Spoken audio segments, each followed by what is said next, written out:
ఈ లోని దోశ కోసమని ఒక గిన్నెని తీసుకొని దానిలో 2 కప్పుల వరకు ఇడ్లీ బియ్యాన్ని వేసుకోండి. తర్వాత దీనిలోకి అరకప్పు వరకు మినపగుళ్ళని వేసుకోండి. తర్వాత 1 టీ స్పూన్ మెంతుల్ని కూడా వేసుకోండి.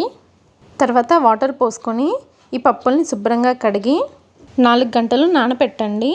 బియ్యం మినపప్పు నానిన తర్వాత వేరొక గిన్నెలో 1 కప్పు వరకు అటుకులను వేసుకొని శుభ్రంగా కడిగి అటుకులు మునిగే వరకు నీళ్లు పోసుకొని 10 నిమిషాలు అటుకుల్ని నాననివ్వండి. పప్పు బియ్యం అటుకులు నానిన తర్వాత వీటన్నింటినీ గ్రైండర్లో వేసుకొని తగినన్ని వాటర్ వేసుకొని గ్రైండ్ చేసుకొని పిండిని గిన్నెలోకి తీసుకొని ఒక ఫుల్ నైట్ లేదా 8 గంటలు పులియనివ్వండి.